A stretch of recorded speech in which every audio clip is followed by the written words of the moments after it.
जो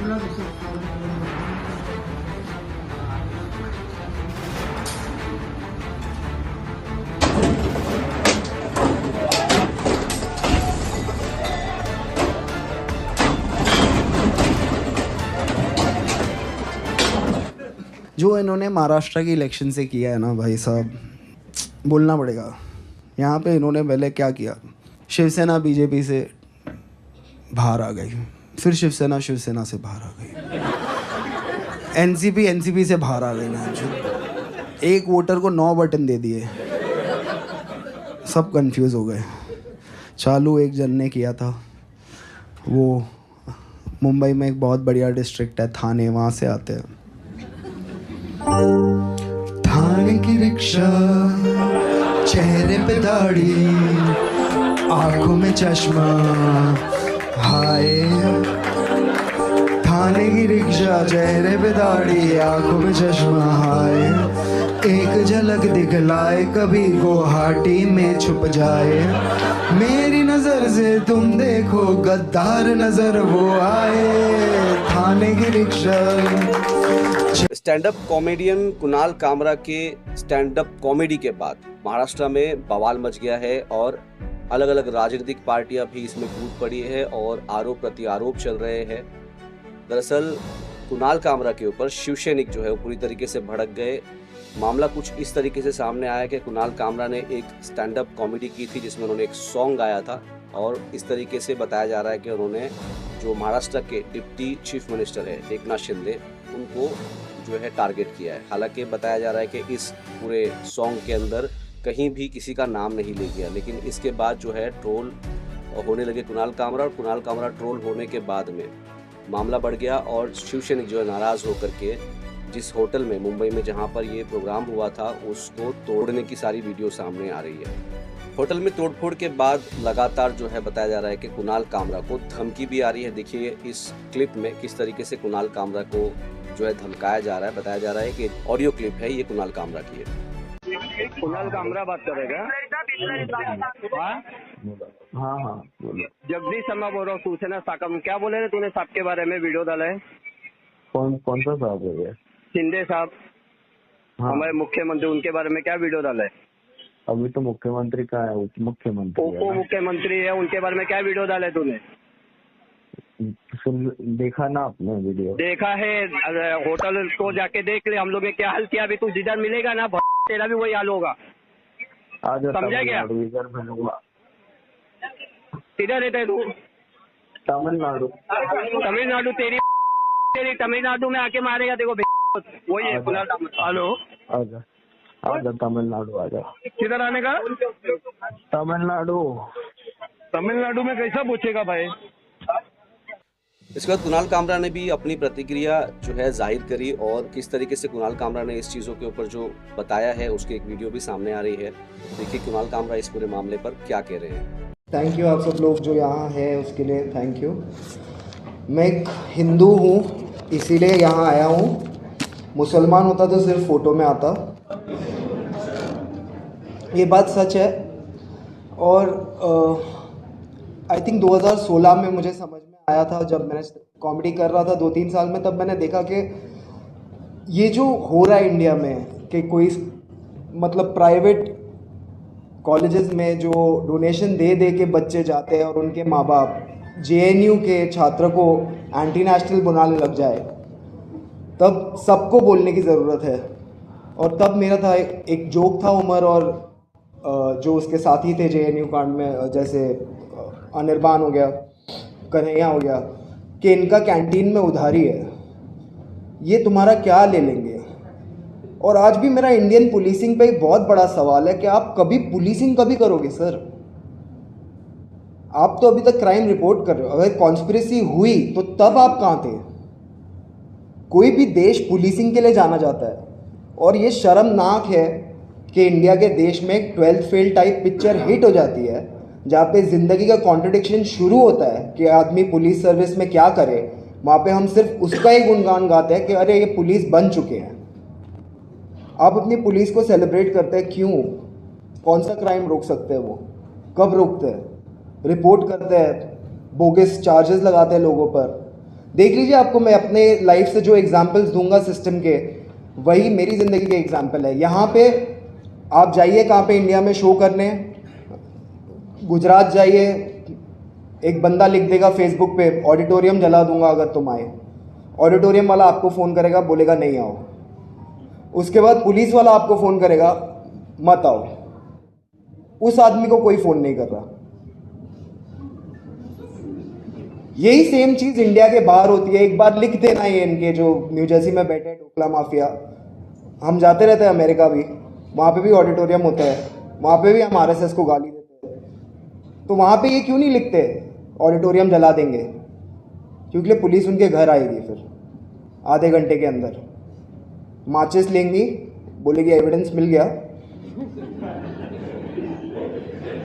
अब बैठो अंदर 2-3 साल, सोचना क्यों बोला। ये पुलिसिंग होती है।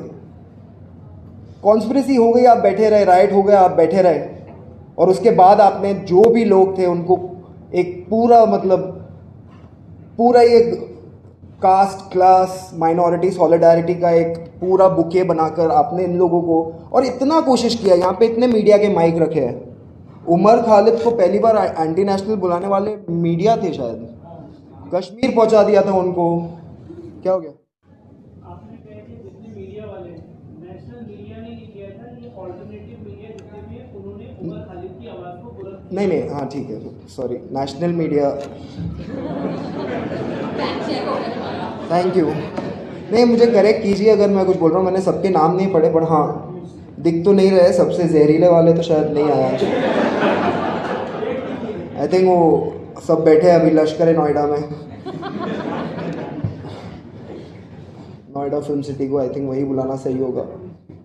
और आई थिंक जो एक बात है कम्युनिकेशन की ना, हमें उस पर अभी एक एक्टिव स्टेप लेके, जो भी जहाँ पे आपको मिस इन्फॉर्मेशन दिखे किसी माइनॉरिटी, किसी धर्म के बारे में, प्लीज़ उसे करेक्ट करना चालू कीजिए।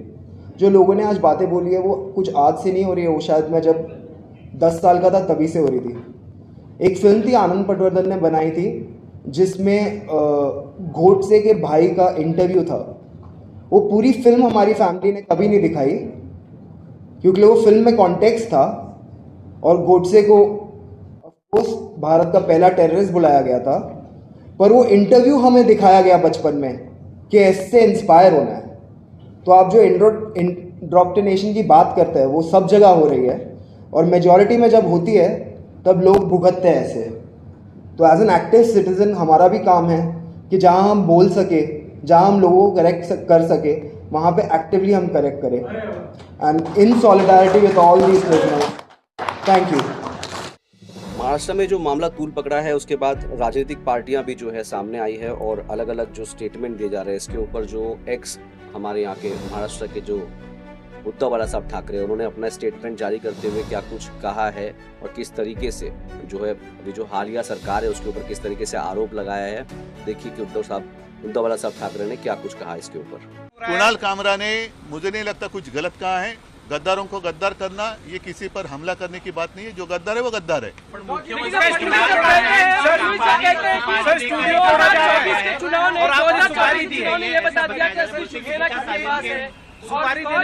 वो छोड़ो, वो नहीं, वो पूरा गाना आप सुन लो, चाहिए तो आपके पास होगा तो बजा कर दिखाओ।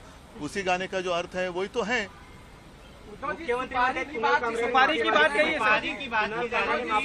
नाही, कुणाल कामरा जे सत्य आहे ती जनभावना बोललेला आहे, आणि असं जर असेल तर तुम्ही सांगा की जो कोणी सत्य बोलेल, सत्यमेव जयते खोडून टाका आणि गद्दारमेव जयते लावा। लेकिन पारी की बात कर रहे हैं, अभी शिवसेना के नेता सदन में हंगामा किए, बाहर नहीं, इस हमले से शिवसेना का कोई संबंध नहीं। ये गद्दार सेना ने किया है, इसका कोई शिवसेना से लेना देना नहीं है। जिसके खून में गद्दारी है वो शिवसैनिक हो ही नहीं सकता।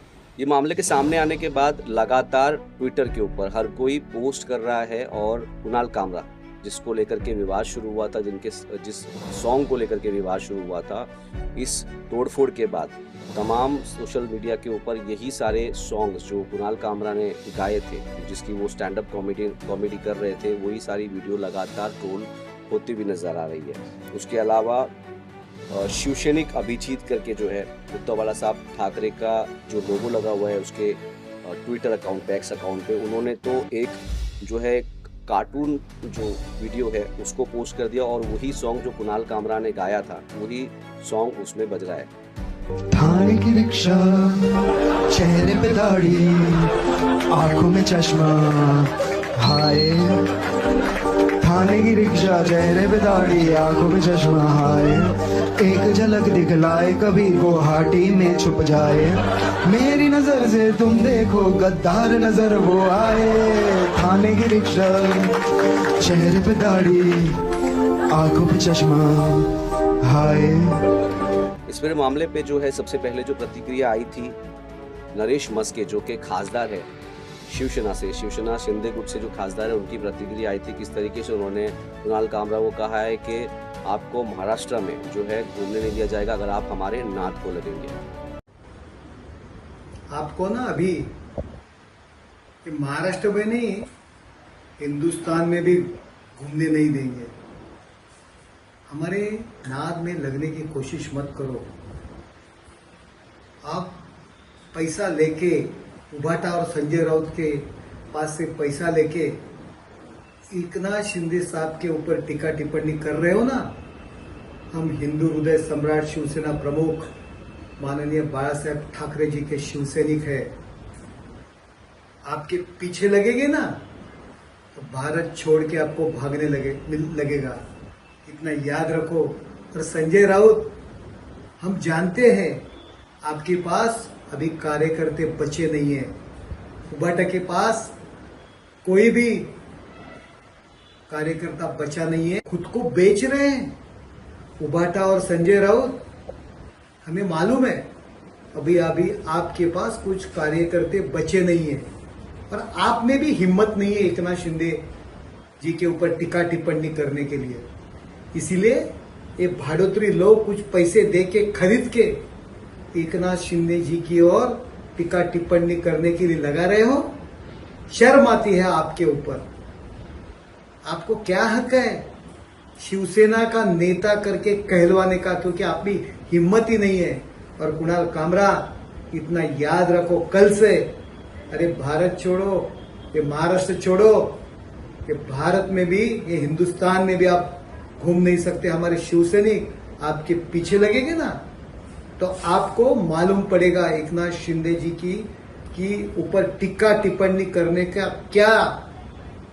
तो ये जो एक वीडियो के बाद एक स्टैंड अप कॉमेडियन, हालांकि हिंदुस्तान जो इंडिया है उसके अंदर जो फ्रीडम ऑफ स्पीच है, आर्टिकल 19 ये कहता है कि आपकी जो चीज़ें हैं, जो फ्रीडम ऑफ स्पीच यानी कि आप आपकी जो चीज़ें हैं उसको रख सकते हो, लेकिन उसके बाद भी किस तरीके से जो एक कॉमेडियन को, जो एक कॉमेडियन है उसको लेकर के किस तरीके से ट्रोल किया जा रहा है, ये मामला काफ़ी बड़ा और सोशल मीडिया के ऊपर लगातार कुणाल कामरा जो है वो ट्रोल हुए जा रहे हैं। अभी सवाल ये उठता है कि क्या जो संविधान में आर्टिकल 19 है जिसमें फ्रीडम ऑफ स्पीच की बात की जाती है, तो क्या ये जो चीज़ें हैं उसको इग्नोर करके इस तरीके से तोड़फोड़ की जाएगी? क्या एक कवि के या फिर एक जर्नलिस्ट के या फिर एक स्टैंड अप कॉमेडियन जो सिर्फ एक कॉमेडी कर रहा है उसको इस तरीके से ट्रोल करके जो है होटल को तोड़ना, ये कितना सही है? आप सभी लोगों की राय क्या है कमेंट करके ज़रूर बताएं। वीडियो को लाइक करें, शेयर करें। जज के ऑर्डर में लिखा है जो इन्होंने महाराष्ट्र की इलेक्शन से किया है ना भाई साहब, बोलना पड़ेगा। यहाँ पे इन्होंने पहले क्या किया, शिवसेना बीजेपी से बाहर आ गई, फिर शिवसेना से बाहर आ गई, एनसीपी से बाहर आ गई। एक वोटर को 9 बटन दे दिए, सब कंफ्यूज हो गए। चालू एक जन ने किया था, वो मुंबई में एक बहुत बढ़िया डिस्ट्रिक्ट है थाने, वहाँ से आते हैं। थाने की रिक्शा, चेहरे पे दाढ़ी, आंखों में चश्मा, हाय। थाने की रिक्शा, चेहरे पे दाढ़ी, आंखों में चश्मा, हाय। एक झलक दिखलाए कभी गुवाहाटी में छुप जाए, मेरी नजर से तुम देखो गद्दार नजर वो आए। थाने की रिक्शा, चेहरे पे दाढ़ी, आंखों पे चश्मा, हाय मंत्री नहीं वो दल बदलू है और कहा क्या जाए, जिस थाली में खाए उसमें ही वो छेद कर जाए, मंत्रालय से ज्यादा फडणवीस की गोदी में मिल जाए, तीर कमान मिला है इसको बाप मेरा ये चाहे, थाने की रिक्शा चेहरे पे दाढ़ी आंखों पे चश्मा, हाय सोचो ना, मतलब ये पॉलिटिक्स है इनकी। परिवारवाद खत्म करना था, किसी का बाप चुरा लिया मैं क्या रिप्लाई होगा भाई? मैं मिलूं कल तेंदुलकर के बेटे को, बोलूं कि आजा भाई लंच पे मिलते हैं, आधा घंटा तेंदुलकर की तारीफ करूं और बोलूं कि देख आज से पर वो मेरा बाप है, तू ढूंढ ले कोई ऑन द वे।